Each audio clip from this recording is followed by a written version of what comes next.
Allez, salut à tous et bienvenue dans l'heure des catcheurs spéciales éléphants pour cet avant-match Kenya-Côte d'Ivoire. Le match qu'on a vu des éléphants de Côte d'Ivoire face au Gabon était un peu difficile, oui. La faute à un état de forme un peu optimal de certains joueurs. Et voilà que des changements s'imposent. Alors, quels sont les changements que doit opérer Emes Faye pour affronter donc le Kenya? Charles Demandé et Mathieu Blesson, vos catcheurs de jour. Salut à vous, messieurs. Salut. Oui, salut Magat. Comment allez-vous? Oui, tout va bien dans l'ensemble. Merci, messieurs, de nous faire l'amitié d'être des nôtres. 27 21 59 93 99 27 21 59 93 99, c'est le numéro qu'il faudra garder pour espérer donc nous joindre dans exactement 25 minutes. Messieurs, revenons de manière succincte sur la rencontre Côte d'Ivoire-Gabon. Mais avant, écoutons le sélectionneur Emes Faye en conférence de presse d'après-match. L'état d'esprit, il est bien, il est bon. On avait déjà gagné les 2 premiers matchs des éliminatoires avant la CAN. On a bien commencé le deuxième tour, on va dire, en battant le Gabon à domicile. Donc on vient ici avec la confiance et l'envie de gagner, de prendre les 3 points avant d'aller en vacances. La préparation se passe bien. On est arrivé samedi. Je pense qu'on a bien fait de vite partir après le match de Korogo. Ça nous a permis d'arriver ici assez vite. On a passé la journée du samedi à bien récupérer. Hier, on a été faire une petite séance pour sortir un peu, s'aérer un peu la tête. Et aujourd'hui, on va bien rentrer dans la préparation du match pour être prêt et gagner le match de demain.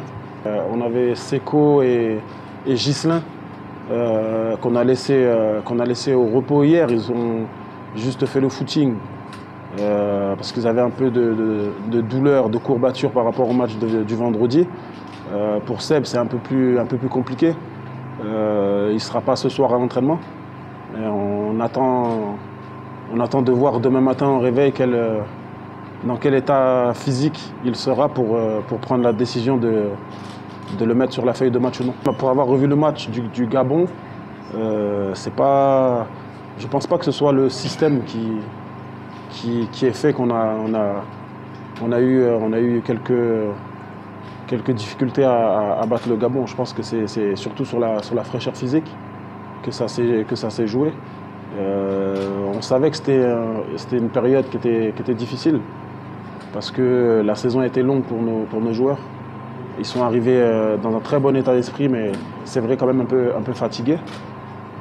Donc c'est pour moi plus ce qui explique le match de vendredi que le système. Mais pour demain, on verra. On n'a pas encore décidé du système qu'on va utiliser pour le match de demain. Quand vous quittez le froid pour venir dans la chaleur, c'est plus compliqué de s'adapter. Mais dans l'autre sens encore, ça va. Donc on va gérer. Après, ce sont des grands professionnels qui jouent quasiment tous en Europe, donc qui ont l'habitude d'avoir des périodes où il fait chaud et des périodes où il fait un peu plus froid. Donc ça, ils ont l'habitude. On n'aura pas de problème sur ce point-là. Et comme je l'ai dit, avec l'état d'esprit qu'ils ont depuis le début du stage, je pense que ça, c'est un problème qu'ils vont savoir gérer. Voilà, comme vous l'avez constaté, c'était donc la conférence de presse avant-match Kenya-Côte d'Ivoire. On n'a pas pu caler donc l'élément de la conférence de presse après-match Côte d'Ivoire-Gabon. Maintenant, revenons sur ce match Côte d'Ivoire-Gabon. Mon cher, je l'ai demandé avant d'enchaîner pour Kenya-Côte d'Ivoire. Il a parlé effectivement des difficultés dues donc au manque de fraîcheur physique. Est-ce que cela peut expliquer seulement le mauvais match que la Côte d'Ivoire a livré, même si on a remporté les 3 points? Non, moi je pense que cela ne peut pas tout expliquer. Ça n'a pas tout expliqué. C'est vrai qu'il parle de fraîcheur physique, mais il faut aussi reconnaître que le choix tactique qui a été fait, pour moi n'a pas fonctionné, a mis en difficulté le fonctionnement réel de cette équipe-là. On sait que cette équipe-là, c'est une équipe qui tire ses forces, l'essentiel de ses forces dans les jeux de couloir, avec des ailiers qui vont très vite, qui arrivent à envoyer des ballons dans la surface. Et ça n'a pas fonctionné. Dans le débat, on aura l'occasion de bien l'expliquer. Mais c'est vrai, fraîcheur physique, oui, mais aussi choix tactique, pour moi, qui n'ont pas fonctionné. Et puis, il y a eu ce gros retard à l'allumage aussi. On a vu une équipe qui était en difficulté, qui a joué à la baballe dès les premiers échanges de balles. On s'est mis en difficulté dès la deuxième minute. On a vu ce poteau de Aubameyang. Donc, comme il a expliqué également, Charlotte Demandé, qui fustige un peu le choix des hommes, surtout le manque des hommes dans le couloir. Vous êtes d'avis avec lui là-dessus? Oui, absolument, parce que j'ai entendu parler le coach, il a parlé d'un certain manque de fraîcheur physique. Ça peut être aussi une vérité, mais je lui ai dit, le manque de fraîcheur physique à lui seul ne saurait expliquer cette performance qui, on va dire, n'était pas au final loin d'être possible, n'eût été ce coup de pied salvateur de Seko Fofana et surtout d'un grand Yaya Fofana qui, pour moi, est l'artisan principal de cette victoire. Et le choix du système de jeu me paraissait aussi inédit. Et comme a dit Choilio, évidemment, le choix des hommes aussi, moi, je l'ai un peu troublé, problématique dans la mesure où la Côte d'Ivoire, en tout cas ces dernières années, notre force principale résulte des côtés, que ce soit le côté droit, que ce soit le côté gauche, où nous avons des feux follets magnifiques, foudroyants. Et puis la combinaison au niveau de certains acteurs, en tout cas pour moi, m'a laissé sur ma faim. Fort heureusement, le plus important a été fait, mais je vais dire que ce n'est pas toujours en marchant de cette manière qu'on a la chance d'atteindre l'objectif. D'accord. Avant de revenir sur le choix des hommes, le système de jeu mis en place doit-il être pointé du doigt? Le 3-5-2? Oui, absolument. On a vu que ça n'a pas fonctionné. Ça n'a pas fonctionné parce qu'un système ne vaut que par son animation. À quel niveau ça n'a pas fonctionné? On a vu des ailiers qui... Il n'y avait pas d'ailiers. Pour ceux qui étaient chargés d'animer ce couloir-là, ça a été compliqué. On a vu Wilfried Senghor en début de match qui a eu des difficultés après qu'il s'est ressaisi. Sur le côté de Kona Ghislain, les choses n'ont pas fonctionné. On a vu aussi que Diakité Ouma et Allais, surtout Allais, n'a pas reçu de ballon. Diakité Ouma, c'était la même chose. Il courait un peu dans tous les sens. C'était compliqué. C'est vrai qu'il avait un abattage. Il se replaçait, il était présent dans le repli défensif. Mais je pense que dans l'ensemble, il faut le dire tout net, je pense pour moi, le système n'a pas... Donc, à vous écouter, hormis les 3 points que nous avons donc chèrement acquis, rien n'a marché. Non, mais absolument, on peut le dire, parce que quand tu regardes un peu, il n'y avait pas d'intensité, surtout dans la première période, il n'y avait pas de vitesse, il n'y avait pas d'impact. La première période a été illuminée par ce but de Seko Fofana. Après, c'est vrai que lorsque Adiengra est rentré, les changements qui ont été effectués, il a tenté de bousculer un peu cette défense gabonaise, il a tenté de percuter. Mais après, honnêtement, moi, je ne retiens que le résultat. Parce qu'en termes de contenu de jeu, il faut repasser. Voilà. C'est bien cela. Il y a un peu du joueur le demander. Vous êtes d'avis avec lui ou pas? Bon, je continue la production du jeu. Je serai ou pas d'avis, mais ce que je note, c'est que le 3-5-2 a 2 caractéristiques basiques. La première, c'est la particularité d'avoir 3 défenseurs centraux en base arrière. Et la deuxième, qui fait l'une des caractéristiques fondamentales, c'est d'avoir des pistons. Ces pistons peuvent être à la base des milieux offensifs ou on peut choisir des latéraux. Dans notre cas, face aux Panthères du Gabon, le coach a misé sur des pistons latéraux, notamment Singo et Ghislain Kona. Leur particularité devrait être d'occuper toute la ligne, toutes les 2 lignes. Malheureusement, en première mi-temps, cela n'a pas fonctionné. Et donc, du coup, avec le positionnement de Odilon en phase de relance sur le côté droit, Wilfried, qui n'est pas à la base un joueur offensif, c'est un tout petit peu perdu. Il n'est à l'aise que quand il part de la base. Donc, dans un tel système, peut-être qu'il aurait fallu choisir carrément Diakité pour toute la ligne. Au niveau du côté gauche, le piston gauche n'a pas aussi fonctionné parce que Ghislain, en aucun moment, n'a délivré un centre. Or, le 3-5-2, c'est d'avoir des pistons qui créent le feu, qui créent le danger. À ce niveau, ça n'a pas, à mon avis, marché. Maintenant, la combinaison Sébastien Haller Ouma Diakité a été sincèrement un loupé. Parce que les 2 caractéristiques basiques de Ouma Diakité, c'est qu'en phase défensive, il est très bon. Et Ouma n'excelle que quand il est lancé. Mais dès l'instant qu'il est mobile, il n'est pas capable de créer du jeu. Donc, quand vous avez bien suivi, à un moment donné, Sébastien Haller, qui fait preuve d'une certaine intelligence, était obligé de basculer dans le milieu pour tenter de faire jouer Ouma Or, à la base, c'est lui qu'on devait chercher à faire jouer. Donc voilà un peu les quelques dysfonctionnements que j'ai notés.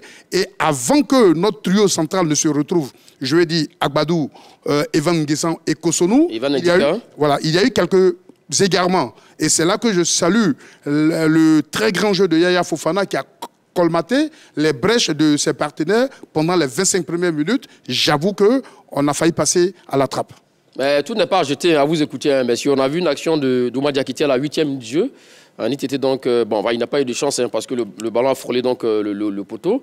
Ensuite, après, on a eu une autre action aussi également à la 77e minute du jeu, voilà, sur ce joli centre de Lankosoné, la tête de Franck Kessié. Bon, l'un dans l'autre, on a eu quand même quelques actions dangereuses. Oui, mais quelques actions dangereuses, tu le dis, mais quand tu regardes même les statistiques du match, c'est-à-dire que quand tu as un garçon comme Alain, il a passé 66 minutes sur le terrain, 0 but, 0 pas décisif, 0 tir. Il a tenté quand même un tir, oui, mais même si c'est pas... D'accord. 0 tir cadré. Tu prends Oumar Diakité, il a passé 86 minutes, 0 but, 0 pas décisif, 0 tir. Déjà, ça pose un problème. Tu as 2 attaquants qui n'ont pas tiré, qui n'ont pas pu tirer, qui n'ont pas pu cadrer. C'est qui devait porter l'équipe. Voilà. Donc ça veut dire quoi? Ça veut dire qu'il y a eu un dysfonctionnement dans l'élan, dans l'expression collective, dans le jeu. Ils n'ont pas pu être alimentés. Quand tu prends encore les 2 joueurs de couloir, Wilfried Senghor et Kona Ghislain, qui étaient en piston, Senghor, 90 minutes, 0 but, 0 pas décisif, 0 tir. Kona Ghislain, 86 minutes, 0 but, 0 pas décisif. Donc, quand tu regardes tout ça, ça veut tout dire. Ça veut dire quoi? Ça veut dire que dans le fonctionnement, dans le choix tactique, dans l'animation du jeu, il y a eu problème. Maintenant, un match de football, vous pouvez ne pas fonctionner et puis un éclair, un exploit individuel peut cacher. Ça devient l'arbre qui cache la forêt. Et ça a été le cas avec ce but somptueux de Seko Fofana. Ouais, c'est une remise astucieuse hein, de la part de Franck Kessié. Alors, retenons donc l'essentiel. L'essentiel, c'est qu'on a eu les 3 points avec 9 points désormais pour les éléphants de Côte d'Ivoire qui commencent à creuser donc l'écart. Petit à petit, les éléphants ont commencé à enchaîner. Et là, ça fait belle lurette qu'on n'a pas vu les éléphants enchaîner comme ça de la sorte. Oui, mais je lui ai dit qu'on ne pouvait qu'enchaîner. Et après, tout ce qu'on a vécu, on va dire, pendant la CAN, et avec cette victoire acquise de haute lutte, ça a eu le mérite de créer une certaine confiance, une certaine cohésion. Et ça a donné aujourd'hui naissance non seulement à un bloc équipe, mais à un groupe très, très soudé. Vous comprenez? Donc, quand la dynamique, elle est, je vais dire, elle est lancée. De cette manière, elle est lancée, oui. Je pense qu'on a plus de chances d'avoir des victoires. Mais Magat, je voulais juste rebondir sur un fait pour dire que ce n'est pas en fait le choix du choix tactique qui est le problème, mais c'est surtout son animation, vous comprenez? On n'incrimine pas le coach parce qu'il a opté pour un 3-5-2, mais c'est que ce que nous avons vu, l'animation à laquelle on devait avoir droit n'a pas été cela. Même quand vous avez bien observé les premières 30 minutes, au niveau de notre milieu, on se marchait dessus, on n'avait pas la capacité surtout de mobiliser le ballon, vous comprenez? Et quand vous avez vu par exemple en deuxième mi-temps avec l'entrée de Simon Adingra et surtout du jeune Amani Lazare, on avait commencé par avoir de la possession et à maîtriser la possession de la balle. Donc l'animation et certains choix, à mon avis, ont un temps soit peu plombé. Donc à vous écouter, c'est juste certains joueurs qu'il faut blâmer et non le système. Non, je ne blâme, je dis ce qui n'a pas marché dans cette animation. D'accord. Vous comprenez un peu? Je ne blâme aucun, mais je dis, dans une telle animation, il y a des caractéristiques. Les pistons doivent faire le flux et le reflux, et il y a des dangers. Ils doivent apporter un appui défensif. Au niveau du milieu, on doit être capable d'avoir le surnom. Un surnom qui, malheureusement, n'a pas produit l'effet escompté parce qu'en aucun moment, en première mi-temps, on a eu la maîtrise de la position. Vous comprenez? Parce que quand tu vois Seko, c'est un joueur qui se projette. Franck Kessié, c'est pareil. Et donc, Jean-Michel Seri est un joueur qui adore bien rester en base pour avoir une vue panoramique. Donc, l'un dans l'autre, on n'avait plus, je vais dire, ce maillon, cet athlète capable de maintenir le ballon comme le jeune Lazare Amani l'a fait dès son entrée. Et c'est ce que je souligne justement. D'accord, vous faites bien donc de le souligner. Et puis, Charles le demandait, hein, les grandes équipes aussi également, même dans un mauvais jour, hein, parviennent à quand même à obtenir des résultats comme on l'a fait. Oui, absolument. C'est sur ça même que je voulais rebondir. C'est-à-dire que cette équipe, elle peut être d'un mauvais jour et puis faire la différence. Elle peut ne pas. On a vu souvent, même la Coupe d'Afrique des Nations, elle a souvent été en difficulté, mais elle a su rebondir, elle a su réagir. Là, je pense qu'à Korogo, elle n'a pas été bonne sur l'ensemble.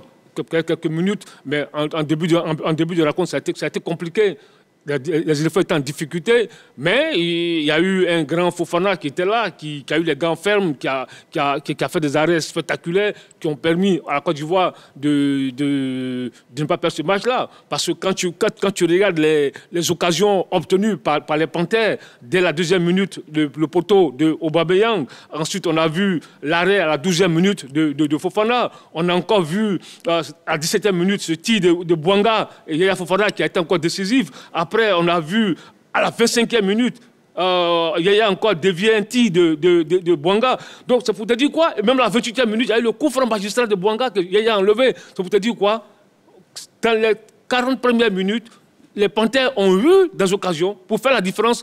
À 2-3-0, personne n'allait crier au scandale. Honnêtement, personne n'allait crier au scandale. Mais il y avait Yaya Fofana qui a été très décisif. C'est ça aussi, la marque des grandes équipes aussi également, c'est faire le dos rond et puis... Ce qu'ils sont en train d'expliquer. D'accord. Donc là, l'équipe, elle n'a pas été bonne sur la première période, il faut le dire tout net, mais elle n'a pas rompu, elle a su faire la différence parce qu'elle a des individualités qui sont capables de faire la différence, même quand c'est compliqué. Donc, retenons quand même le résultat, donc ce 1-0 pour les éléphants de Côte d'Ivoire, ce 1 score qui permet donc aux éléphants de caracoler en tête du classement dans ce groupe F avec 9 points désormais, où on relègue l'équipe du Gabon à 3 unités. Donc, tournons bien la part donc, de ce match Gabon et puis projetons-nous sur ce match qui arrive très vite entre le Kenya et la Côte d'Ivoire à 13h. Mais avant ça, notre envoyé spécial Jean-Baptiste Assouan a recueilli donc sur place au Malawi les propos du sélectionneur et de son capitaine Franck Kessié sur l'état d'esprit.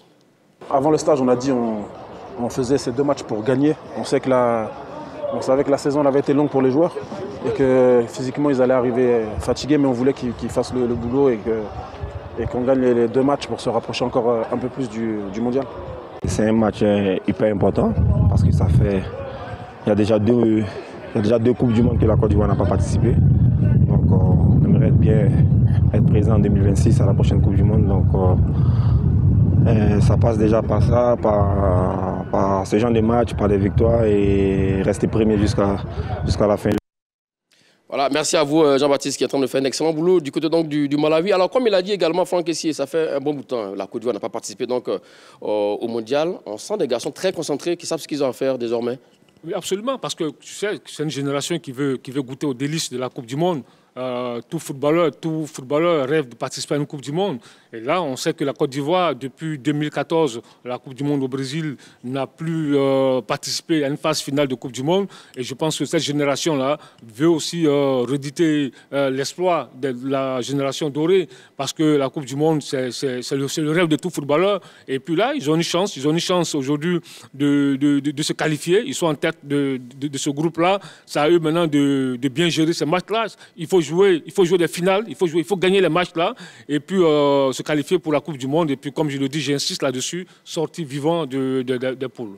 Toujours la charrue avant le bœuf, je le demander. C'est signé. Ouais. On vous a compris. Allons-y là-dessus, Mathieu Blé, sur l'état d'esprit et l'état de forme des garçons. Non, mais c'est ce que nous avons dit. L'état d'esprit, il est très bon depuis qu'on est sorti de la CAN. L'état de forme, évidemment, ils ont eu une saison très longue, éprouvante. Malheureusement, ça fait partie du métier. Mais je pense qu'ils sont arrivés avec un mental très, très intéressant. Donc, à partir de là, à partir du moment où on est bien dans la tête, le mental peut, je vais dire, influencer le physique. Donc, je pense qu'ils vont se cirer les dents parce qu'au bout, c'est un ticket pour la Coupe du Monde. Comme on l'a dit, on est passé 2 éditions à la trappe. Je pense que les dévanciers ne nous avaient plus habitués à ça. Donc, il faut qu'on revienne donc à ce naturel qui, à un moment donné, était devenu notre marque. Et je pense qu'il y a moyen de le faire et de marquer le coup parce que le groupe, il est bon. Aujourd'hui, nous sommes dans une phase où nous avons quand même beaucoup d'athlètes de très, très bonne qualité. Donc, comme vous le disiez, pour ne pas mettre la charrue avant les bœufs, il faut se battre pour arracher ce ticket. Et puis maintenant, au stade de la Coupe du Monde, je pense qu'ils savent ce qu'ils ont à faire parce que ça ne sert à rien pour la Côte d'Ivoire désormais de participer pour retourner au premier tour. Il faut franchir, il faut briser ces soupapes de sécurité du premier tour et aller au second tour. Mais pour le moment, soyons focalisés, focus sur ce match qui aura lieu tout à l'heure à Lilongwe. Comme le disait Pierre de Coubertin, participer pour participer. Bon, d'accord, désormais, il faut participer puis espérer donc se qualifier pour le second tour, oui, très rapidement. Oui, mais parce que quand tu regardes un peu les grandes nations africaines, tu prends le Cameroun, ils ont participé à la Coupe du Monde, ils sont sortis des poules à plusieurs reprises. Tu prends le Nigeria, c'est la même chose. Tu prends le Ghana. Donc, je pense que la Côte d'Ivoire, aussi même le Sénégal, le Maroc, on a vu le Maroc en demi-finale. Pourquoi pas le rêve, si la Côte d'Ivoire se qualifie pour la Coupe du Monde, l'objectif, c'est de peut-être sans doute faire mieux que le Maroc, pourquoi pas. Il faut être aujourd'hui ambitieux, parce que c'est possible de le faire. On a les joueurs pour. Maintenant, il faut afficher de l'ambition, il faut être ambitieux, et il faut d'abord se qualifier. Et puis maintenant, comme l'a dit tout à l'heure Mathieu, faut vraiment sortir de la poule et aller loin, le plus loin possible dans cette Coupe du Monde. On vous a compris, Charles, demander faire mieux que le Maroc, c'est d'aller en finale, hein, c'est ça? Ou même terminer 3e donc, du Mondial 2026. C'est possible. Voilà. Venons donc au débat. Mondial 2026, 4e journée. Quel changement que doit opérer Emes Faye pour affronter donc, le Kenya? Mais avant, messieurs, alors, parlons du système rapidement. Doit-il changer aussi également de système ou doit rester sur le 3-5-2? Moi, je pense qu'il doit changer. Ça, c'est mon point de vue. Maintenant, il peut réessayer son 3-5-2, mais pour moi, il doit pouvoir changer parce que je dis que ce match-là est aussi important, très important. Tu sais, on a mis aujourd'hui le Gabon, qui se présente comme l'adversaire principal de la Côte d'Ivoire, à 3 points. Donc le Kenya, qui est 3e du groupe, il faut aussi creuser l'écart. Il faut battre ce Kenya-là. Parce que, tu sais, si aujourd'hui le Gabon qui joue contre la Gambie, le Gabon bat la Gambie, que la Côte d'Ivoire, je touche du bois, fait un faux résultat, une contre-performance face au Kenya, ça va tout relancer dans la poule. C'est vrai qu'il y a encore des matchs à jouer, ça va tout relancer dans la poule. Donc, pour essayer d'être vraiment maître de la poule, maîtriser la poule, il faut battre tous ses concurrents directs pour essayer de se qualifier même avant terme pour cette Coupe du Monde. C'est bien cela, comme il a expliqué, Charles demandé. Ouais, je pense que par rapport à votre question... Revenez sur le système, oui. Voilà, ce serait un peu prétentieux dans la mesure où je n'ai pas un qualificatif de coach. Mais vu que c'est une question, je vais quand même tout de même donner mon avis parce que c'est une obligation à l'instant.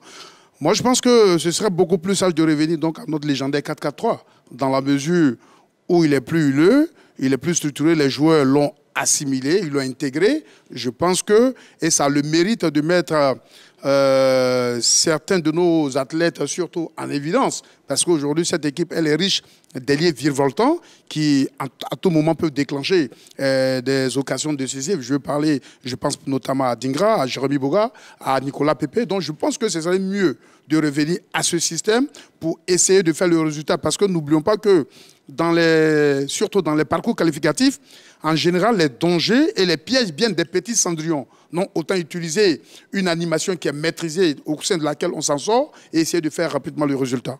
Essayez donc de faire rapidement le résultat. Et comme nous l'avons vu tout à l'heure également, hein, du côté donc, du Malawi, nous avons aussi également, je vais demander votre ami tchatcheur, Martial Gorou, alors qui donne des nouvelles fraîches de l'équipe ivoirienne. Salut les tchatcheurs. Qu'est-ce que c'est que l'équipe du Kenya? Quels sont ses atouts? Quelles sont ses forces? Il faut dire que l'équipe du Kenya repose sur son avant-centre. Oui, et capitaine, c'est le joueur à suivre, Michael Olunga. Oui, il est sociétaire d'Al Dural au Qatar. Il mesure 1,93 m, il a de bons déplacements, il joue très bien du pied gauche et du pied droit et il est très adroit devant les buts adverses. Donc, c'est celui-là qu'il faudra surveiller. Maintenant, qu'est-ce que Faye Mers va proposer face à ces équipes kenyanes? On se souvient qu'il y a quelques jours à Korogo, lors de la 3e journée face au Gabon, Faye Mers avait un schéma de 3-5-2. Maintenant, nous pensons que Faye Mers va changer son schéma. Il va passer au schéma préférentiel des éléphants, qui est le 4-3-3. Et donc, je vais vous donner ce que je crois être comme le 11 type de l'équipe de Côte d'Ivoire. Dans le but, il y a Yaya Fofana. Comme défenseurs centraux, il y a Willy Boli, Odilon Kosunu. Pour les postes des latéraux, il y a Bufri Sengo, Ghislain Konan. En milieu de terrain, le jeune Baba Mohamed Diomandé sera en numéro 10. En milieu relayeur, Seko Fofana. En milieu défensif, Franck Kessié. En attaque, il aura Simon Dengra et Jérémy Boka sur les côtés. Et puis, comme avant-centre, il aura Emmanuel Latlat qui va remplacer Sébastien Euler qui a un problème à la cuisse. Voilà, merci à vous, Martial Gorou, des propos recueillis par Jean-Baptiste Assouan. Voilà, voici donc des nouvelles fraîches de Martial Gorou, qui est donc du côté de l'équipe nationale ivoirienne. Est-ce qu'il est dans le secret de Dieu? On verra tout à l'heure. J'avoue qu'il est très mignon dans ses habits de correspondant. Hein. Ah oui? Oui, si, je l'ai trouvé mignon. D'accord, d'accord. Vous ne voulez plus l'affronter ici dans l'heure de tirage, c'est bien cela? Ah non, nous l'attendons. Bon, ça, Chaque chose ça c'est notre débat. Voilà, c'est un autre débat. Revenons donc au débat, messieurs. Alors, des changements que Metz Faye doit opérer. Alors, il parle du 4-3-3, il va changer le système, ça c'est une certitude donc, désormais. Venons donc au choix des hommes. Voilà. Vous avez dit que Metz Faye doit changer donc, les hommes également. Qui sont les hommes qui doivent rentrer en milieu de terrain, par exemple, déjà? Moi, en milieu de terrain, j'aurais gardé Cyril Jean-Michel, Franck Kessié, et j'aurais fait rentrer le jeune Amani Lazare à la place de, voilà, en lieu et place de Seko Fofana pour qu'il éclaire, pour qu'il nous permette de monopoliser le ballon, parce que je le suis avec beaucoup d'attention, et surtout face à l'Uruguay, il m'a impressionné. Il a, je ne vais pas jusqu'à dire qu'il est Iniesta, mais il a quelque chose de lui, et je pense qu'à un moment donné, il faut confier des responsabilités à ceux qui prouvent sur le terrain. Et pour moi, Lazare Amani a aujourd'hui l'étoffe pour guider ce milieu de terrain au niveau comme guide technique, comme on va dire le dépositaire. Voilà un peu. Et puis en attaque, vu que notre Sébastien Haller n'est pas bien, à sa place, j'aurais proposé Latte Emmanuel. Et puis à gauche, Jérémy Boga. Et à droite, évidemment, Simon Adingra. Charles Banet, nous vous écoutons sur vos changements. Au milieu de terrain? Oui. Au milieu de terrain, honnêtement, moi j'aurais opté pour Cyril Michael. Cyril Michael en position de sentinelle. Oui. Et puis Seko et Franck Kessié. Parce que Seko, c'est vrai que il dégage une énergie positive. C'est-à-dire que quand dans le milieu de terrain, il court beaucoup. Parce qu'une équipe aussi, il faut des joueurs qui courent, surtout dans le milieu de terrain. C'est vrai qu'il court beaucoup, mais il faut des joueurs qui courent. Et ça, on a reproché souvent à ce milieu de terrain-là. C'est un tel joueur d'un tel profil qui manquait à ce milieu de terrain. Mais les gens disent qu'il court partout et en même temps, il y a la fois. Oui, mais justement, mais peut-être que là, il doit peut-être essayer de canaliser cela. Et sinon, le fait de courir beaucoup n'est pas une mauvaise chose. Parce que quand une équipe doit courir, quand tu regardes un peu la vitesse, le pourcentage de course de certaines équipes, ben, les équipes qui font souvent la différence, c'est les équipes qui courent beaucoup. Il faut des joueurs qui courent. Maintenant, bon, c'est vrai, il dégage tellement d'énergie que ça... Il est lessivé après. Après, il est lessivé. Oui. Maintenant, c'est à lui maintenant de savoir gérer ses courses, de savoir gérer son énergie. Sinon, moi, je pense que ce garçon-là, parce que lui, il est capable, sur le deuxième ballon, de faire la différence. On a vu, contre le Gabon, il n'a pas été bon dans l'ensemble du match, mais sur un ballon, il a pu faire la différence. On a vu, lors de la Coupe d'Afrique des Nations, sur le deuxième ballon, il a fait la différence. Donc, dans un tel match, il faut un tel joueur qui est capable à tout moment d'envoyer une frappe, d'envoyer un tir pour faire la différence. Et puis Franck Kessié, pour moi, c'est vrai que Franck, il apporte un peu son intelligence, il apporte un peu son abattage. Et puis Cyril Michael, pour moi, comme sentinelle. Voilà, donc le point d'achoppement, vous préférez donc Lazare Amani à la part de Seko Fofana, c'est bien cela? Absolument. On sera à vous tout à l'heure. 27 21 59 93 99 27 21 59 93 99 autour de la question quels sont les changements que doit opérer Metz Faye pour affronter donc le Kenya. Mon cher Mathieu Blé, vraiment sucré Seko Fofana pour Lazare Amani, c'est un choix très fort. Dites-nous pourquoi. En sélection, on a toujours fait des choix forts. Et comme je dis, en sélection, il n'y a personne qui soit sur son lit personnel. Voilà, donc c'est ceux qui sont capables de donner le résultat à l'instant qu'on devrait pouvoir positionner. Et comme j'ai dit, c'est sur une progression que je suis le jeune Amani Lazare. Et je pense que depuis qu'il est en sélection, il nous a livré un match de référence, même système en amical, face à l'Uruguay, qu'on connaît comme des monstres, des vicieux. Mais ce jour, le garçon t'a sorti une prestation stratosphérique. Quand j'ai regardé la première mi-temps à Korogo, au stade Amadougon, constitué de Cyril Jean-Michel, Seko et Franck Kessié, seul Jean-Michel joue toujours devant sa défense. Mais Franck Kessié et Seko ont cette caractéristique de vite se projeter, vous comprenez? Et comme c'est des gens qui se projettent, ils n'ont pas souvent, je veux dire, cette astuce doublée de cette qualité de pouvoir conserver le ballon quand il faut. Donc du coup, pour celui qui a bien suivi la première mi-temps jusqu'à ce que Amani rentre, on avait du mal pour posséder le ballon, surtout que nos virevoltants ailiers étaient absents. Vous comprenez? Mais quand on a vu la rentrée de Lazare Amani, il a conservé le ballon quand il fallait, il donnait le tempo au bon moment et il a permis à Ouma Diakité un temps soit peu de se racheter. Mais avant ça, Ouma a été l'homme de lui-même. Donc, il faut bien regarder cette rencontre et en tirer les conclusions essentielles, d'où pour moi, la présence de Lazare aujourd'hui est indispensable. Charles Demandé, vous aurez donc le temps de donner la réplique. Ceci étant dit, prenons la direction du Cipoulou, retrouver l'ami Diomandé et Mamadou. Salam, vous, monsieur Diomandé Mamadou. Bon matin à toi, le grand Magat. Comment allez-vous, monsieur Diomandé? Oh, grâce à toi, le monde est très haut. Super. Salut mon frère Samuel et Mathieu Bleu. Merci beaucoup. Oui, Merci. salut, monsieur. Alors, monsieur Diomandé, dites-nous quels sont les changements que doit opérer Imez Faye face au Kenya? Bon, moi, personnellement, d'abord le système d'abord. Comme il a doté pour 5-3-3, ça va. Et puis, Sengo reste en place. Et moi, c'est Odilon Kosonou qui m'inquiète maintenant. Parce que Odilon Kosonou commence à jouer avec l'assurance et la confiance. Et puis, vraiment, la tête très haute. Et c'est dangereux pour un défenseur. C'est ce que Eric Baye a fait, il a fait sa place. Donc, Faye doit miser sur Agbadou avec handicap. Et puis, vraiment, comme l'autre compagnon des Bobos, Opéry est le bienvenu pour que vraiment il bosse à palais en tant que titulaire. Au milieu, je veux que Amani prenne la place de Sekou qui a laissé Bobo, et puis avec Cyril Michael et Franck Kessé. Et puis, des deux côtés, droit, mon ami Lourou, Jakité, et puis Adegra gauche, et puis vraiment là, en pointe, pour et vraiment, je sais que l'enfant, ça fait quelque chose de beau. Pour ça, aux éléphants, alors à toi, toujours vainqueur et honneur mondial. Premier à toi. Merci à vous, monsieur Diomandé Mamadou. En tout cas, votre compo a faire allure. Alors, pour revenir à Lazare Amani, je vais demander, vous avez réclamé le garçon ici beaucoup de fois également qu'il avait de la qualité et même qu'il peut prétendre à une place de titulaire. Je suis surpris aujourd'hui de voir qu'il ne fait pas partie de vos 3 milieux de terrain. Dites-nous pourquoi. Non, mais parce que c'est un joueur que j'aime. D'accord. Parce qu'il a sa justesse technique, il a sa clairvoyance. Au passage, tout le monde aime tous les joueurs. Ouais, non, j'arrive. Ah non, c'est pas évident. Hein. Ah non, nous travaillons. S'il vous plaît, on va laisser le temps de répondre à la question, Mathieu Blé. Non, c'est pas évident. Personne n'est contre un joueur. Donc, je dis que c'est un joueur que j'aime bien. Maintenant, pour ce match, contre le Kenya, pour moi, qui ressemble à un match piège, il faut, au milieu du terrain, Kessié, Cyril Michael et Seko Fofana. Parce que, voilà, ça peut être un match compliqué. Une équipe qui est capable de jouer bloc bas. Et à tout moment, on peut faire la différence sur un coup de pied arrêté, sur une balle comme un tir à la Seko Fofana qui peut faire la différence.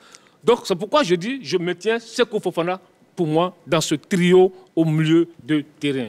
Parce que, pour moi, ce Kenya-là, ça peut être un match piège. Donc, il faut des garçons qui sont capables même s'ils ne sont pas bons, de nous sortir. Et même la qualité technique de Lazare Amani ne peut pas faire la différence en milieu de terrain? Ce n'est pas ce que je dis. D'accord. Voilà. Ce n'est pas ce que je dis. Je ne dis pas qu'il ne peut pas faire la différence au milieu de terrain, mais c'est un choix que je fais. Lui, il a fait son choix à Amani Lazare. Moi, je fais mon choix avec Seko Fofana. Voilà. Dans là-dessus, allez, direction la Riviera 2 pour prendre l'avis de M. Kwasi Roland. Salut, M. Kwasi. Bonjour, Magat. Je salue les différents panélistes. Si vous êtes salué. Alors, M. Kwasi, la question de jour, hein. Quels sont les changements que doit opérer Imez Faye face au Kenya? D'abord, je dirais que le sélectionneur doit repasser en 4-3-3. 4-3-3 classique, qui est un schéma préférentiel des Ivoiriens. Oui. Je dirais qu'il doit plutôt ramener en défense centrale la paix Ousmane Diomandé et puis Indika. Il faut dire que avec l'ancien sélectionneur, ça va plutôt marcher. Et puis après, il y a eu des changements.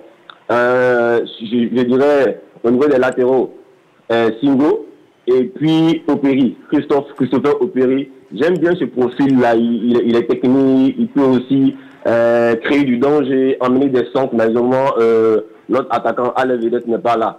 En milieu de terrain, je mettrai comme sentinelle Michael Seri, qui apporte cette stabilité au niveau de retransmission et autres. Et puis, Franck Kessé, notre capitaine, bien sûr. Et puis, Amani Lazare, qui est technique, qui arrive à conserver le ballon et autres. En attaque, je préférais, bien sûr, sur le côté gauche, Simon Adengra. Et aussi, sur le côté droit, Nicolas Pépé. Nicolas Pépé, c'est vrai qu'il n'est pas tellement jambe. Mais dans un bon jour, Nicolas Pépé peut nous étonner. Avec son pied gauche magique, cette touche technique qu'il a. Et puis, on attaque bien évidemment Latamani, puisque Sébastien Al est absent. Merci beaucoup, Magat. Et puis, allez les éléphants. Merci à vous, M. Kwasi Roland. Vraiment, allez les éléphants. Ça compose aussi à faire à lui également. Il a fait des choix forts en ramenant donc Ousmane Diomandé et donc Evan Ndika en défense. On peut parler aussi de Nicolas Pepe. Mais revenons, il vous a rejoint là-dessus sur Lazare Amani. Non, là, vous êtes bien conforté, là. Comme je dis, parce que vous voyez, quand vous voyez un peu le profil de jeu de Jean-Michel Seri, il sort très bien la balle. Mais quand on sort la balle, il faut certainement capable de maintenir le ballon, le jouer vite. Il a dit, il se peut que les Kenyans jouent un bloc bas. Mais moi, personnellement, connaissant les Africains de cette partie du continent, c'est des gens ouverts, qui sont bons dans le box-to-box, dans le fighting spirit. Je sais qu'ils vont ouvrir. Mais si on avait accès, par exemple, éventuellement à un bloc bas, mais il faut quelqu'un qui a une vista pour nous sortir cette passe cachée. Vous comprenez un peu? Il est certainement à même d'accompagner le jeu. Donc pour moi, Mani, aujourd'hui, ça reste, on est en train de retrouver ce qui longtemps nous avait manqué, comme les meneurs de légende, comme les Magui Zadissia Jalin, par exemple. Pour revenir en défense, puisque je n'en ai pas parlé, moi, évidemment, Yaya, à droite, Singo. À gauche, si d'aventure Gislain n'est pas disponible, évidemment Christopher Opéry, mais moi, mon axe central, mon choix serait Evan Ndika et Emmanuel Agbadou. Voilà un peu pour rebondir sur la défense. D'accord. Alors, donc vous prenez donc le risque de mettre le môme, le garçon. Bon, c'est vrai qu'il n'est pas aussi jeune que ça. Il doit avoir 27 ans, Lazare Amani, 26, 27 ans. Il vient tardivement en sélection. Voilà, il a quand même une certaine somme d'expérience en club. Oui. D'accord. Mais dans cette partie donc, de l'Afrique également, jouer le Kenya dans une atmosphère un peu compliquée et tout là également, mettre le garçon comme ça, pas le griller tout de suite également, non? Ah non, pas du tout. C'est d'abord un professionnel. Mais jeudi, il a déjà joué des matchs importants à la CAN. On a vu Lazare Amani. Mais pas en tant que titulaire. Non. Ah, mais de toute façon, quand vous commencez comme titulaire, ce que vous rendez en rentrant comme remplaçant, mais il est évident, c'est la même chose. Mais je dis, pour moi, même si ça reste un match amical, le match référence pour moi avec Lazare Amani, ça reste le fameux Côte d'Ivoire-Uruguay où il a été exceptionnel. Il a été ce faisceau de lumière qui a stabilisé le secteur médian, qui a permis à notre équipe de bouger de manière merveilleuse. Et j'ai encore revu sa rentrée face au Panthère hier. Quand il rentre avec son alter ego Adingra à gauche, ça a littéralement changé. Je pense que de plus en plus, il faut lui confier les clés de ce milieu. Parce qu'il a quelque chose dont pourraient profiter les éléphants de Côte d'Ivoire. Choix fort de Mathieu Blé, confier les clés du camion à Lazare, amener un milieu de terrain. C'est très fort. Ça, je demandé, vous allez donner la réplique tout à l'heure. Ceci étant dit, direction San Pedro pour prendre l'avis de M. Bakayoko. C'est là, vous, M. Bakayoko? Bonjour, M. Magat. Comment allez-vous à San Pedro? Ouais, ça va très bien. D'accord, un petit coucou à tous les amis de San Pedro. Alors, quels sont les changements que Emes Faye doit opérer face au Kenya? Merci beaucoup. Avant de me prononcer sur le match du jour, je souhaiterais saluer les consultants sur le plateau. Oui, salut M. Bakayoko. Ouais. Je voulais saluer aussi M. Diomandé Choualou, que j'aime beaucoup, que c'est quelqu'un que j'apprécie beaucoup. Quand je le vois sur le plateau, en tout cas, ça... Monsieur Bakayoko, on vous a compris là-dessus. Je pense que l'information est passée. On n'a plus assez de temps. Allons-y avec votre réponse sur la question, si vous le permettez. Ok, le problème de la Côte d'Ivoire n'a pas un problème de défense ni de milieu. Le problème s'oppose au niveau de l'attaque. D'accord. Moi, on a une attaque aujourd'hui. Je souhaiterais qu'on mette Adengra, Diakité Ouma en attaque. Et puis en pointe, vu que Sébastien Allaire ne se porte pas bien, je souhaiterais qu'on mette Emmanuel Lat, que je suis beaucoup dans le championnat chip. Donc j'aimerais qu'on mette Lat en pointe. Sébastien Allaire, j'ai dit Sébastien Allaire encore, Adengra et puis Diakité sur le côté. Maintenant, au niveau du milieu, aujourd'hui, nous avons affaire à un match piège. Donc, les milieux que nous connaissons, à savoir Kessié, Soko et Siri Jean-Michel, doivent rester. Maintenant, au niveau de la défense, je crois très bien au niveau de la défense avec Agbadou, Ndika, et puis l'homme de Bayern Leverkusen, la Kosonou. Odilon Kosonou, oui. Je crois que Odilon Kosonou, il n'y a pas de problème. La Côte d'Ivoire n'a pas un problème de défense ni de milieu. C'est au niveau de l'attaque, là, on a besoin des buts. Le match d'aujourd'hui, là, c'est un match piège. Ne voyons pas le Kenya. Le Kenya, je crois très bien que le match du Kenya est plus difficile que le match du Gabon. On n'a qu'à maintenir nos milieux. Au niveau de l'attaque, là, mettons Diakité, Adengra, ils vont faire courir la défense Alves. Parce que les enfants, ils sont très rapides. Donc, on a besoin de ces gens-là. Voilà ce que je pouvais dire. D'accord, merci à vous, monsieur. Voilà, avant de vous revoir, j'aimerais saluer monsieur Diomandé Choualou. D'accord, le message est passé. Vous avez un fan de plus. Oui. Ok. Merci à vous, M. Bakayoko, que nous appelons du côté de San Pedro.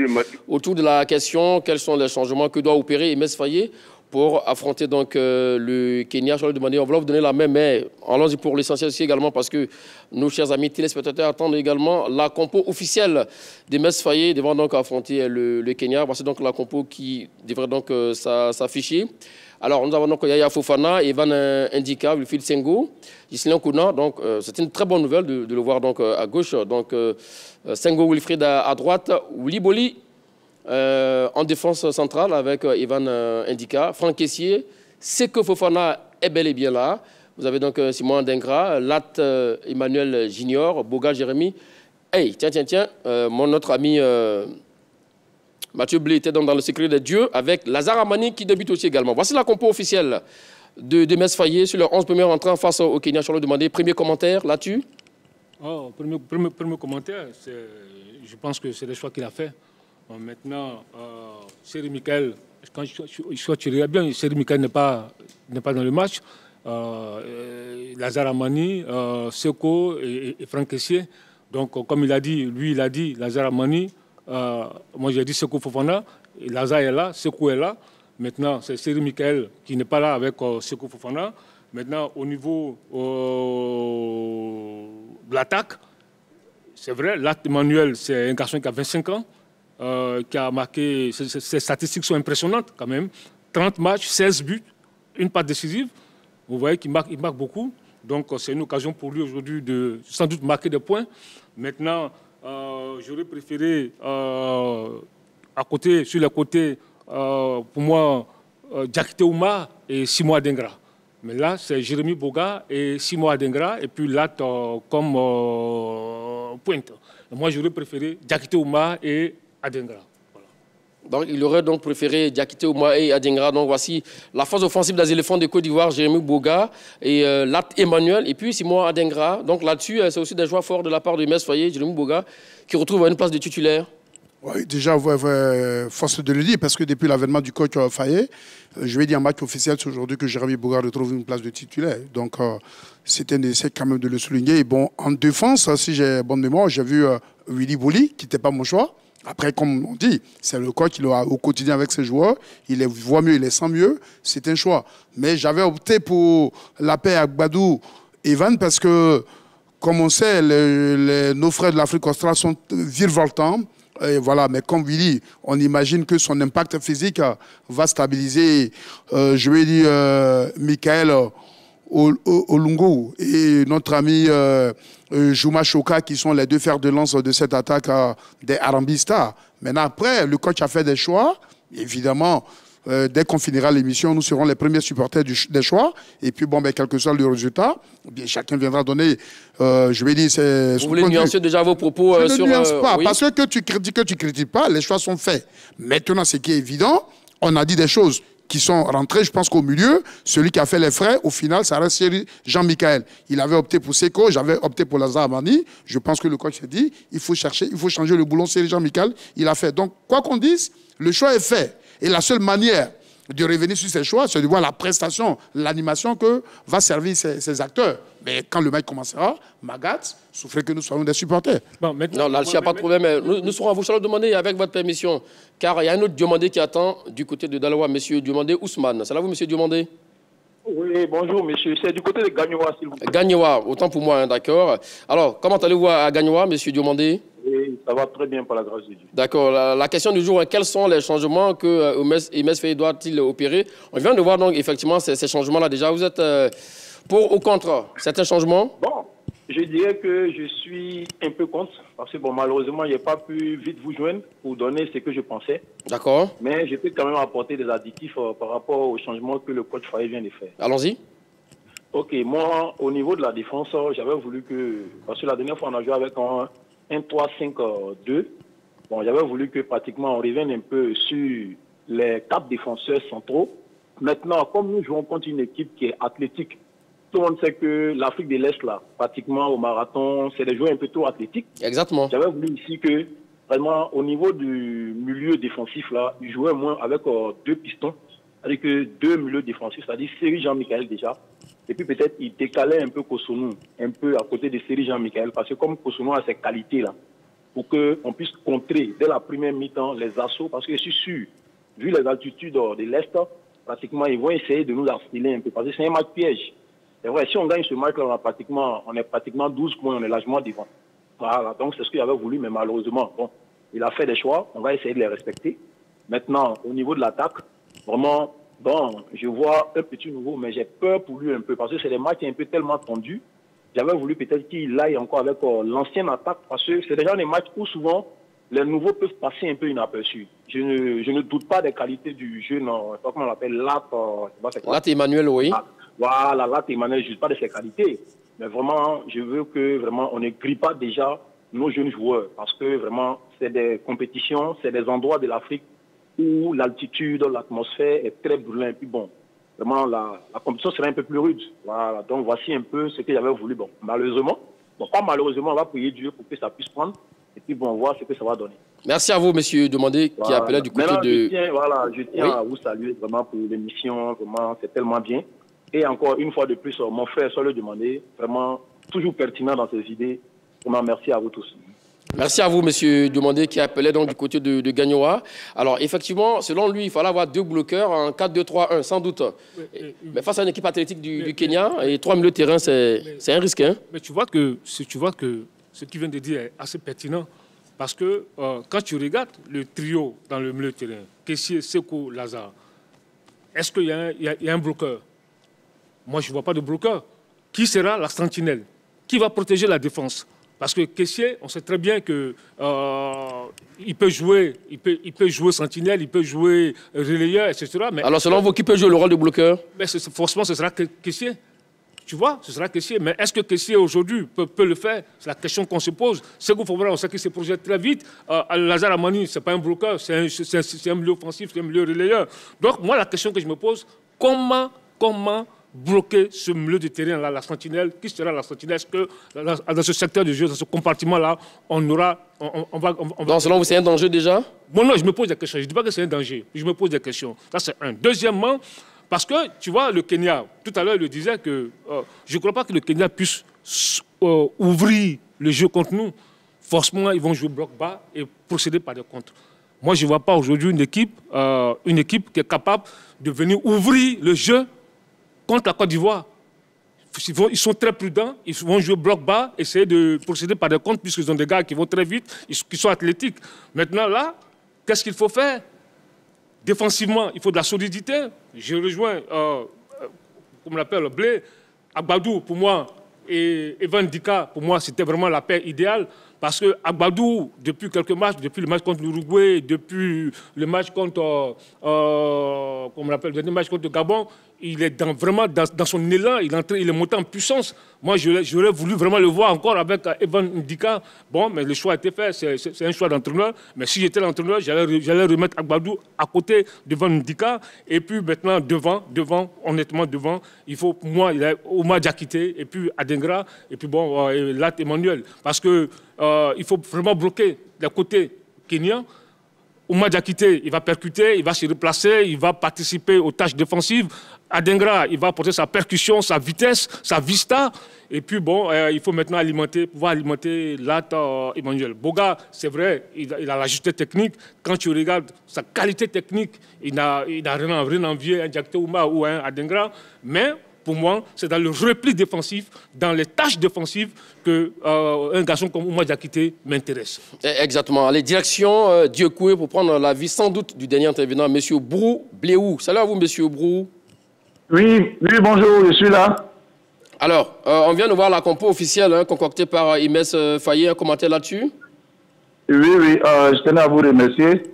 Je salue beaucoup tous ceux qui sont sur le plateau, en particulier M. Charles Demandé pour l'attitude et puis pour ses réponses qui sont pratiquement très importantes.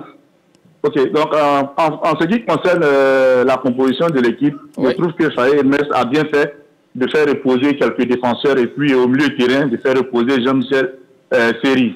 Parce que actuellement nous voyons que la Côte d'Ivoire est un pays qui monte en puissance en matière de football et il y a plein de joueurs. Donc il va falloir essayer tout ce monde.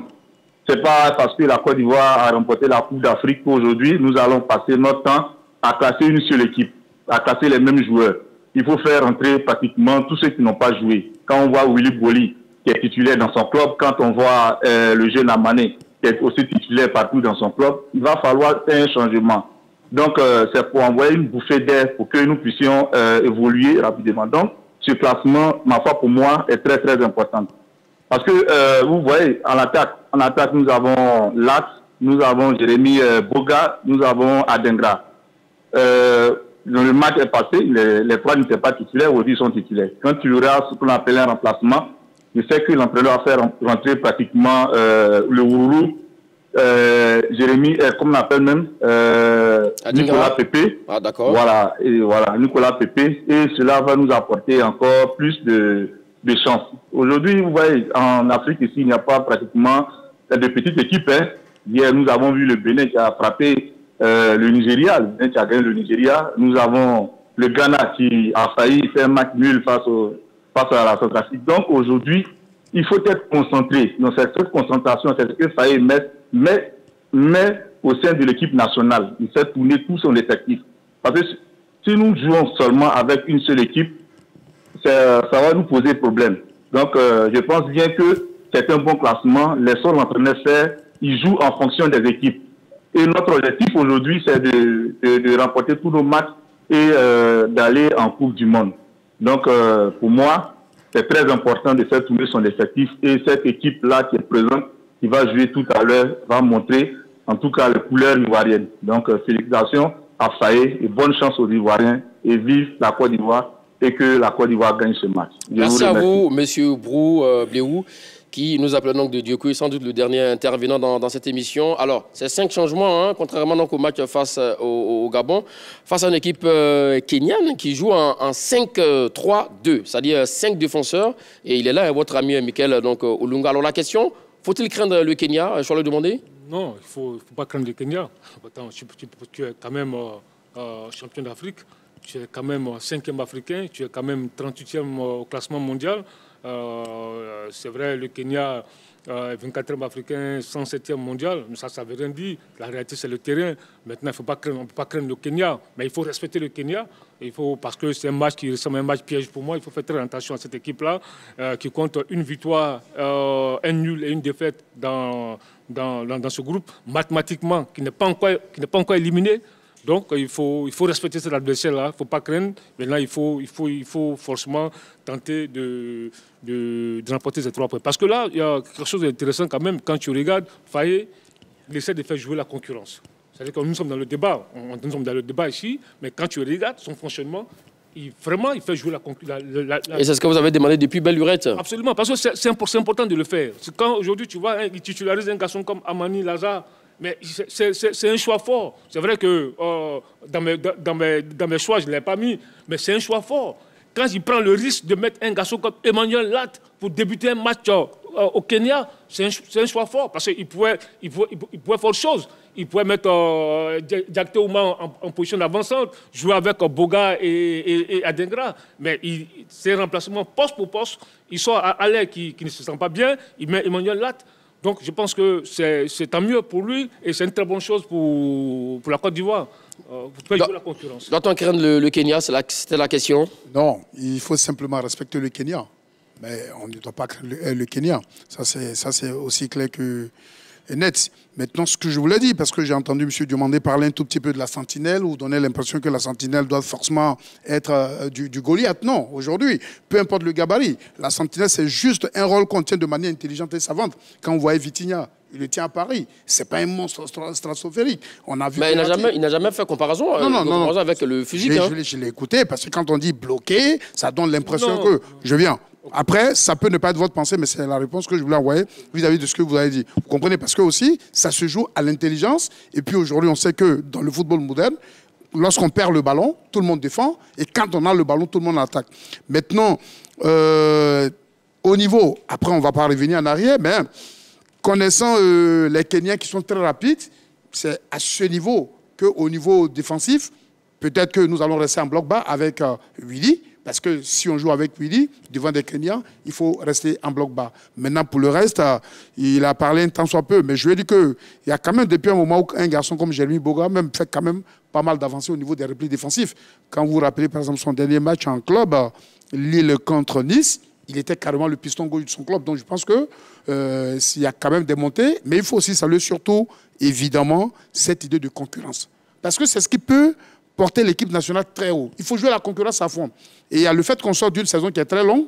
Donc, il fallait aussi faire un turnover pour donner un peu de fraîcheur physique à l'équipe. Et je pense que, sur ce point, le coach, il a aussi bien joué. On a la chance certainement d'avoir un Pépé, comme a dit un de nos téléspectateurs, qui peut toujours apporter, Pépé Nicolas.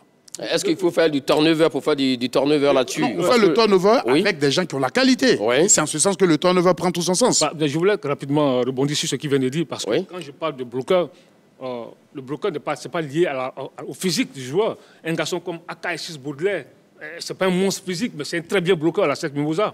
Donc voilà la réponse. Non, là-dessus, on a compris. Alors la question, faut-il craindre le Kenya? Vous semblez donc éviter un peu la question. Non, j'ai dit qu'il faut respecter le Kenya. Par le Kenya, par l'entraîneur Enin Firat. D'accord? S'il vous plaît, je peux le demander. Sur le système mis en place, c'est un système 5-3-2, mais en phase offensive peut se transformer en 3-5-2. Donc 5 joueurs en milieu de terrain côté du Kenya et 3 joueurs en milieu de terrain côté Côte d'Ivoire. Là, il y a un déficit déjà. Hein. Il faut craindre sur ce côté-là tactiquement. Mais Magat, oui? Vous m'étonnez. À quel niveau? Comment tu veux qu'un champion d'Afrique puisse craindre un 24e africain, un 107e mondial? Nous sommes dans le football, tout peut arriver, vous le savez. Non, écoute-moi. Soyons clairs. C'est vrai qu'on respecte. Je dis, on respecte le Kenya. Il faut respecter le Kenya. Mais on ne peut pas craindre le Kenya. Non, franchement, on ne peut pas craindre le Kenya. Maintenant, tu parles de choix tactiques, de 5-3-2, de 3-5-2. Mais ça, c'est des dispositions tactiques. Bon, comme l'a dit tout à l'heure un appelant qui parlait de ce résultat surprenant hier, le Bénin qui bat le Nigeria 2-1. Justement, ce que nous sommes en train de dire. Oui. Il faut respecter le Kenya. C'est une équipe à prendre au sérieux, mais il ne faut pas la craindre. D'accord. Voilà. Alors, vous avez parlé des flèches que sont donc Michel Olunga, qui est bel et bien là. L'homme à suivre aussi également. Hein. Ouais, et puis ils ont aussi la particularité de très très bien jouer avec le pied gauche. Donc je pense que nos défenseurs sont avertis. Dans tous les cas, c'est des compétiteurs qui ont aussi fait leur preuve. Donc j'espère simplement qu'ils sauront tenir la baraque ivoirienne. De toute façon, avec Evan Dika, je lui ai dit, il a toujours été égal à lui-même. Donc j'espère qu'il saura mettre sous les teignoirs nos amis Massoud Jouma Choka et donc notre ami Michael Olungu, qui reste des monstres physiques parce que Massoud Jouma, il fait 1m86 pour 82 kg et l'autre fait 84 kg. Je vais parler de Michael Olungu, 84 kg, 1m93. Donc peut-être c'est en rapport à cette masse impressionnante physique, je me dis, c'est peut-être ce qui a dû motiver le choix du coach Faïp relativement à Willy, mais je pense que Emmanuel est aussi un monstre physique. Mais l'un dans l'autre, nous faisons confiance à l'équipe alignée par le coach et on espère simplement que... Alors très rapidement, monsieur, en quelques secondes, quelle sera la clé de cette rencontre? Comment éviter le traquenard donc tendu par les Kenyans? Pour moi, c'est simple. Il faut très vite chercher à marquer. Parce que dans ce genre de match, quand tu marques, ça, le match devient plus facile parce que l'adversaire est obligé de se découvrir, puisque le Kenya, qui mathématiquement n'est pas éliminé, en quête de points. Lorsqu'on ouvrira le score, ils seront obligés de se découvrir davantage et puis forcément, ça va créer des espaces, on pourra faire la différence. Maintenant, il faut surtout éviter les retards à l'allumage. Parce qu'il ne faut pas répéter le match contre le Gabon. Parce que ce qui s'est passé à Korogo, franchement, on revient de très loin. Parce qu'en première période, à 45 minutes, on aurait pu perdre ce match à 2-3-0. Personne n'allait créer au scandale. Il faut éviter ce genre de retard à l'allumage. Il faut être vraiment très présent et chercher à marquer très vite. Vous êtes d'accord avec lui là-dessus? Absolument. Ce genre de match se joue, comme on avait dit, à la CAN, à l'humilité, à la simplicité et à la détermination. Et j'espère que Adingra et Boga sauront rééditer l'exploit qu'ils avaient réédité quand ils avaient joué les deux ici, face aux Seychelles. Ça avait eu le mérite de faciliter le match. Donc jouons sur nos qualités, et puis jouons en bloc, jouons avec beaucoup de solidarité, de détermination, et surtout, faisons les choses simples quand elles doivent être simples. Ça peut nous aider à éviter certains pièges et des complications. Et naturellement, comme il a aussi dit, chercher à vite ouvrir le score pour mettre beaucoup plus d'incertitude dans l'équipe kenyane. Et je pense que ça peut nous aider à dérouler. Ben voilà, ça peut nous aider donc à dérouler, on l'a dit, la Côte d'Ivoire qui est en passe donc de réaliser 4 sur 4 au niveau donc des résultats des éliminatoires des qualifs du Mondial 2026. Voilà, c'est ici qu'on s'arrête pour cette émission spéciale éléphant, car le match Kenya-Côte d'Ivoire arrive très vite. Allez, tous derrière les éléphants du Côte d'Ivoire. Merci à vous, Charles Demandé. Merci à vous, Mathieu Blé. Merci, Magat. Merci à tous et à toutes de nous avoir suivis. Allez, bonne suite de programme sur les antennes de la 3. Allez, salut.